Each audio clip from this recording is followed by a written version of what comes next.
Ukraine में परमाणु हमले से बचाव की तैयारियां तेज। कीव में बड़ी संख्या में तैयार किए जा रहे हैं बंकर्स। इमारतों के नीचे पार्किंग में तैयार हो रहे हैं बम शेल्टर्स।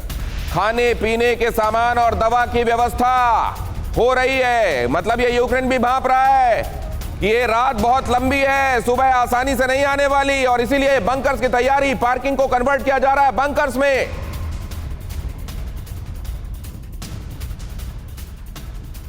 और अगली अहम खबर देखिए, यूक्रेन को मिले नासैम्स एयर डिफेंस सिस्टम।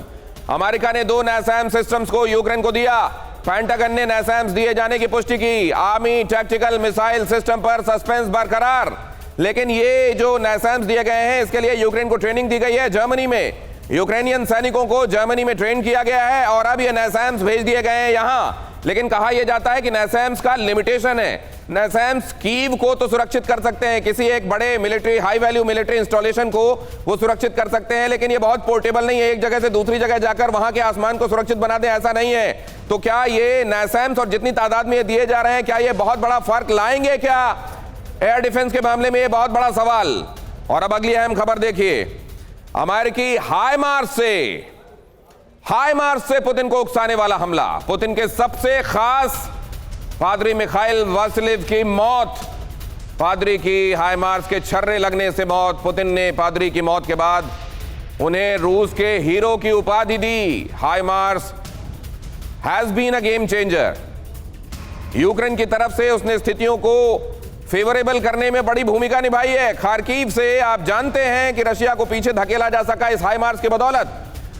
खेरसोन में भी हाईमार्स बहुत बड़ी भूमिका निभा रहे हैं, लेकिन क्या ये हाईमार्स गेम चेंजर होंगे? और यहां देखिए, नॉन स्टॉप फायरिंग में सक्षम बैक टू बैक, ये किस तरीके का हाईमार्स जिसकी चर्चा हम लगातार सुन रहे हैं। High mobility artillery rocket system यहां पर आपको ये दिखाई दे रहा है, ये है हाईमार्स। और इसमें जो आपको दिखाई दे रहा है, आप नीचे देख रहे हैं, ये ट्रक देख रहे हैं, ट्रक में आप जो नीचे चक्के देख रहे हैं, यही है इसकी खासियत।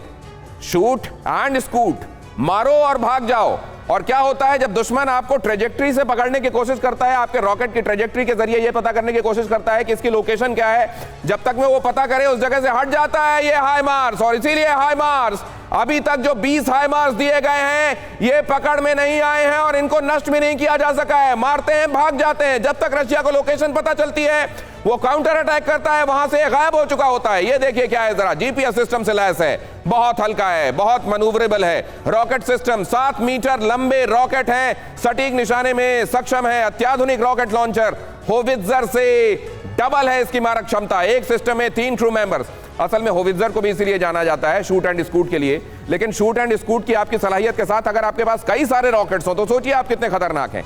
रेंज इसकी 70 किलोमीटर, वजन इसका 16 ton, speed 94 kilometre per hour, launcher एक पॉड में 6 ट्यूब्स। अब आप समझ लीजिए कि कितना खतरनाक हाईमार्स, और इसीलिए हाईमार्स इसमें यह समझा जा रहा है कि गेम चेंजर है। और क्योंकि जनरल चतुर्वेदी ये कह रहे हैं कि यहां पर खेरसोन और ऊपर अगर डोनेट्स्क की तरफ ये चीजें निर्णायक स्थिति की तरफ जा रही हैं, और इन जगहों से तय होगा कि आगे क्या होने वाला है, और हाईमार्स ये तय कर रहा है कि इन जगहों पर लड़ाई का क्या रुख होगा। तो ये हाईमार्स के आने वाले दिनों में रशिया की पकड़ में आएगा या नहीं आएगा? जनरल चतुर्वेदी के पास जाने के पहले ये मैं समझना चाहता हूं, प्रोफेसर अमिताभ, ये इन्हीं इलाकों में सब कुछ सारा दारोमदार है क्या, और हाईमार्स गेम चेंजर होगा क्या? देखिए, हाईमार्स गेम चेंजर साबित हुआ है, और हाईमार्स को इतना पोजेस किया है अमेरिका ने क्योंकि वो ज्यादा देना नहीं चाहते हैं, क्योंकि उनकी डिफेंस कैपेबिलिटी को भी असर करेगा अमेरिका की।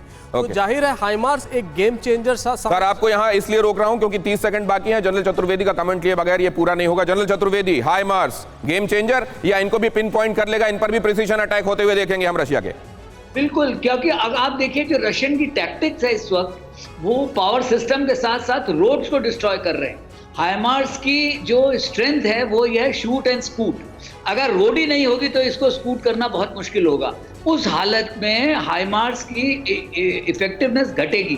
तो ये रशिया का इस वक्त एम है। बहुत कमाल का एनालिसिस सर, कमाल का। अब देखिए हम क्या कह रहे हैं जनरल चतुर्वेदी, वो समझिए, इसमें चेन नहीं लगी हुई जो टैंक में लगी होती है, लेकिन टैंक में जब वो चेन लगती है तो उसको स्लो तो बनाती है, लेकिन उसको खास तरह के टेरेन से जाने के लिए, उबड़ खाबड़ टेरेन से भी जाने के लिए रास्ता बताती है। यहां पर इसमें चक्के लगे हुए हैं, मतलब इसकी स्पीड तो बढ़ गई, लेकिन इसको चाहिए रोड, और रोड कर रहा है रशिया नष्ट। मतलब हाईमार्स का उसकी स्ट्रेंथ समझते हुए उसको आने वाले दिनों में उसका इलाज क्या करना है ये रशिया समझ चुका है।